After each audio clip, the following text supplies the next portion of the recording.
Lesson 8. Holders Yield. Kinesis takes a small percentage fee for loading KAU or KAG onto your debit card, sending to other Kinesis wallets, and an even lower percentage fee on all transactions done via the Kinesis exchange. All of these fees are collected and go into what we call the master fee pool. 15% of all these fees collected go into the holders yield pool. The holders yield pool is shared with all people eligible for the holders yield.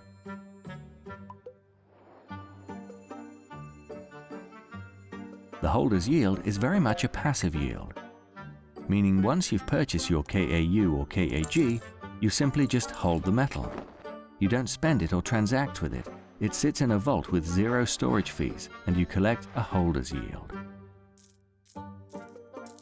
So how much does someone earn who qualifies for this yield? Imagine the total amount of KAU that's been purchased in the system is 900 KAU, and Susan decides to purchase 100 KAU. The total metal pool in existence is 1000 KAU, 1 kilogram of gold. As Susan owns 100 KAU of 1000 KAU total, she owns 10% of all the gold currently in the system. So therefore, Susan is entitled to a 10% share of the total holders yield pool. To recap, out of all fees collected by Kinesis that go into the master fee pool, 15% are allocated to the holders yield pool, and as Susan owns 10% of all the metal in the system, she receives 10% of the total holders yield pool, for as long as she holds the KAU.